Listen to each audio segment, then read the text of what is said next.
గౌరవనీయులు జీవితమంతా కూడా విద్యార్థుల కోసం, నిరుద్యోగుల కోసం, బలహీన వర్గాల ప్రజల కోసం నిరంతర పోరాట యోధుడు అన్న పెద్దలు ఆర్ కృష్ణయ్య గారికి, గౌరవనీయులు తమ్ముడు రాకేష్ రెడ్డి గారికి, గౌరవనీయులు అశోక్ గారికి, గెల్లు శ్రీను గారికి, నీలం వెంకటేష్ గారికి, సిపిఎం పార్టీ రాష్ట్ర కార్యదర్శి గౌరవనీయులు పెద్దలు జాన్ వెస్లీ గారికి, వేదిక మీద ఉన్న మా నిరుద్యోగ యువతి యువకులకు, ఇంత గొప్పగా ఈ కార్యక్రమాన్ని స్వచ్ఛందంగా నిర్వహించినటువంటి నిరుద్యోగ జేఏసీ సభ్యులకు, మా సోదర సోదరీమణులకు, మీడియా మిత్రులకు అందరికీ పేరు పేరున నమస్కారం, ఉద్యమాభివందనాలు. కాలాతీతమైంది, నేను ఎక్కువ టైం తీసుకోను, 5-10 నిమిషాల్లోనే ముగిస్తాను.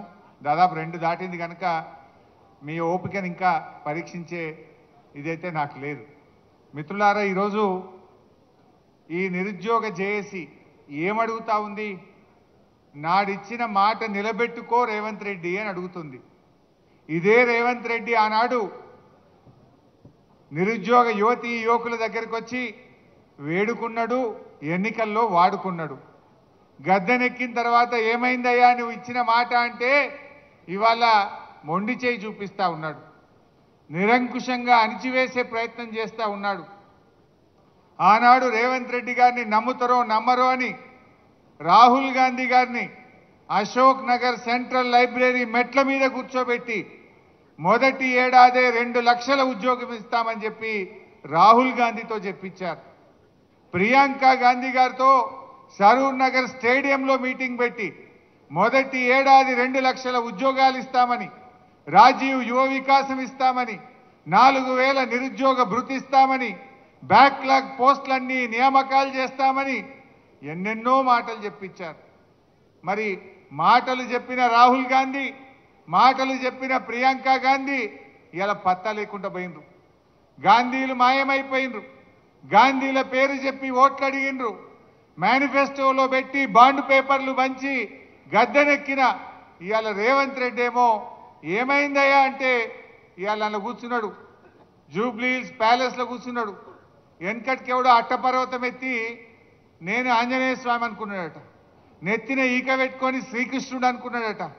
ఇవాళ ఈ రేవంత్ రెడ్డి కూడా జూబ్లీహిల్స్ ప్యాలెస్లో పోలీస్ పహారాల మధ్య కూర్చొని ఈయన కూడా అట్లే భావిస్తా ఉన్నాడు.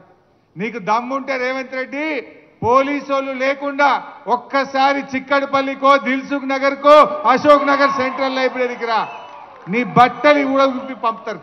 అప్పుడు అర్థమవుతుంది నువ్వేదో ఆ పోలీస్ పహారాలో ఉండు కాదు, ఇవాళ నీ నిజ స్వరూపం అర్థమైంది.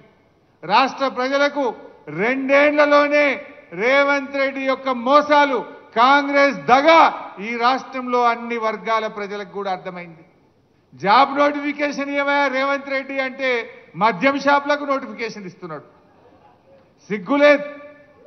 ఆ మద్యం షాపులకు ఇంకా 2 నెలల టైం ఉన్నది, అదేమో అడ్వాన్స్ పిలిచిండు. 2 నెలల ముందే మద్యం షాపులకు నోటిఫికేషన్ ఇచ్చిండు.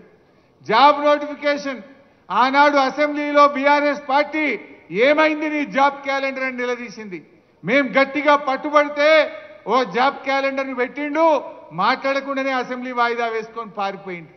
గన్ పార్క్ దగ్గర పోయి ధర్నా చేసినాం ఆ రోజు బీఆర్ఎస్ ఎమ్మెల్యేలం. ఏంది ఈ జాబ్ క్యాలెండర్, ఈ దగా క్యాలెండర్ ఏంది అని అడిగినాం. పోనీ అదన్నా నిలుపుకున్నారా? అందులో ఉద్యోగాల సంఖ్య లేదు, డేట్లు మాత్రం పెట్టిండ్రు. ఆ ఒక్క డేట్ అన్నా, ఒక్క నోటిఫికేషన్ అన్నా ఇచ్చినవా రేవంత్ రెడ్డి అని నేను అడుగుతా ఉన్నా. జాబ్ క్యాలెండర్లో చెప్పినట్టు ఒక్క నోటిఫికేషన్ కూడా కాంగ్రెస్ పార్టీ ఈ రోజు వరకు ఇవ్వలేదు. అంటే మనకు ఎన్నో మాటలు ఇచ్చారు. 2 లక్షల ఉద్యోగాలు బోగస్, 4000 నిరుద్యోగ భృతి బోగస్, మెగా డిఎస్సి బోగస్, అదేవిధంగా రాజీవ్ యువ వికాసం అన్నారు, అదో బోగస్. ఆ రాజీవ్ యువ వికాసం వికసించక ముందే వాడిపోయింది. అది ఏం చెప్పిండ్రు?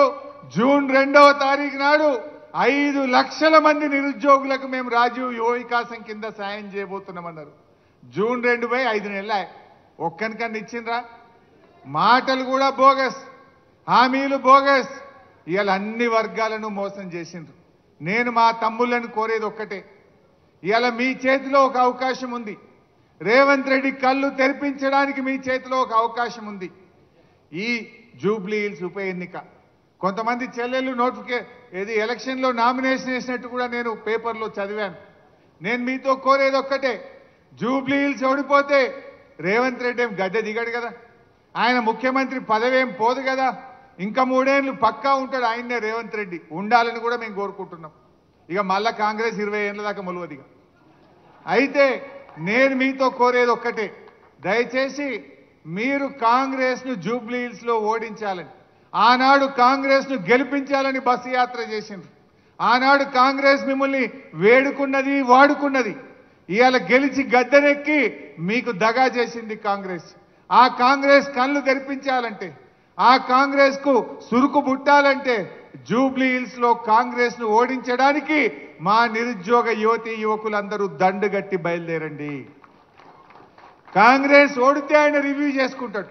రాహుల్ గాంధీ అడుగుతాడు, నేను ఏమైందా నువ్వు ఎందుకు ఓడినావు అంటే అప్పుడు మా నిరుద్యోగ యువతి యువకులకు 2 లక్షల ఉద్యోగాలు ఇస్తా అని రాహుల్ గాంధీ, ప్రియాంక గాంధీ మాట ఇచ్చి మోసం చేసింది కనుక ఈ నిరుద్యోగ యువకులే కాంగ్రెస్ ను ఓడించిండ్రు అనేటువంటి విషయం వాళ్ళకి అర్థం కావాలి. ఉద్యోగాలు ఇవాళ మనకు 2 లక్షల ఉద్యోగాలు రావాలంటే, మెగా డిఎస్సి రావాలంటే, జీవో 46 అమలు కావాలంటే జూబ్లీ హిల్స్ లో కాంగ్రెస్ కు గుణపాఠం చెప్పండి. అప్పుడే ఇవన్నీ వస్తాయి. గవర్నమెంట్ ఏం మారది, కొత్త గవర్నమెంట్ ఏం ఎక్కదు. కానీ తన తప్పులు తాను తెలుసుకోవాలంటే, కాంగ్రెస్ రివ్యూ చేసుకోవాలంటే ఇవాళ కాంగ్రెస్ ను మనం ఓడించాల్సినటువంటి అవసరం ఉంది. దయచేసి ఆలోచించండి. జీవో 29, జీవో 55 ఆనాడు అసెంబ్లీలో నేను ఎంత గట్టిగా మాట్లాడానో మీరందరూ కూడా చూసే ఉంటారు.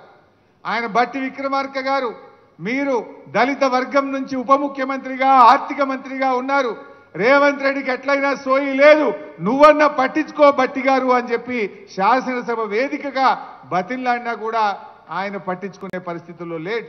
అంటే ఇవాళ ఎంత దుర్మార్గంగా వ్యవహరిస్తున్నారో మీ అందరికీ అర్థమైతా ఉంది.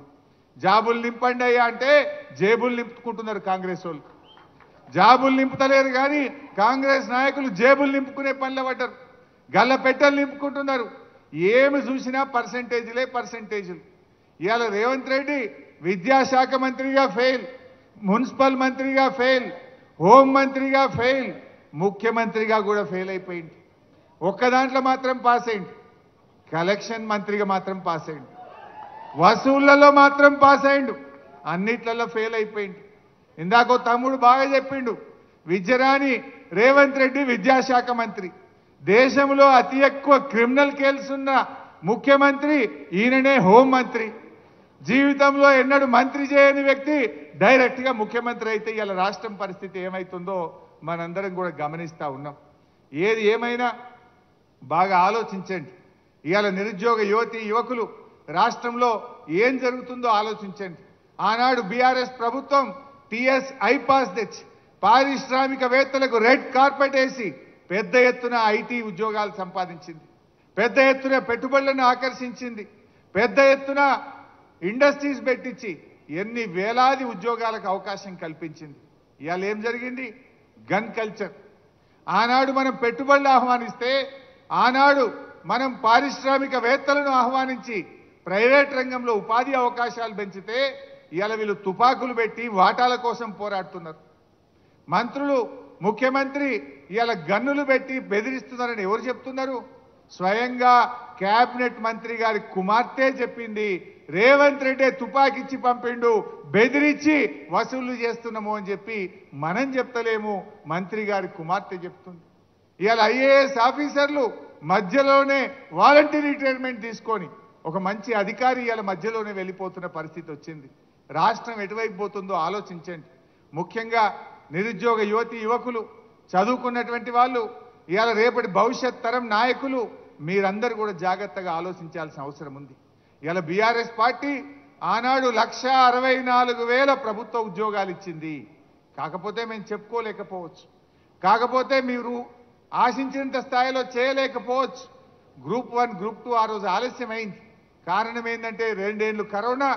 మేము 95% లోకల్ రిజర్వేషన్ రావాలి, ఎందుకంటే 40% ఇతర రాష్ట్రాల వాళ్ళు గ్రూప్ 1లో వస్తే మన పిల్లలకు అన్యాయం అవుతుందని చెప్పి 95% రిజర్వేషన్ కోసం కేసీఆర్ గారు కేంద్రం మీద ఒత్తిడి పెట్టి 2 సంవత్సరాలు కష్టపడి ఆ లోకల్ రిజర్వేషన్ మనం సాధించాం. ఇందాక మిత్రులు చెప్పారు రేవంత్ రెడ్డి ఉద్యోగాలు ఇచ్చినా అంటుండు. ఆయన ఇచ్చిన వాటిల్లో నోటిఫికేషన్ ఇచ్చింది బీఆర్ఎస్, పరీక్ష పెట్టింది బీఆర్ఎస్, ఫిజికల్ టెస్ట్ పెట్టింది బీఆర్ఎస్, ఫలితాలు ఇచ్చింది బీఆర్ఎస్, కాయిదాలు వంచింది రేవంత్ రెడ్డి. అది 60,000 ఇచ్చినా అంటాడు. ఎస్ఐ కానిస్టేబుల్ ఉద్యోగాలు బీఆర్ఎస్ ప్రభుత్వమే అన్ని పరీక్షలు నిర్వహించిన 15,400 ఉద్యోగాలు బీఆర్ఎస్ నోటిఫికేషన్ ఇచ్చింది. 9,000 గురుకుల ఉద్యోగాలు బీఆర్ఎస్ నోటిఫికేషన్ ఇచ్చింది.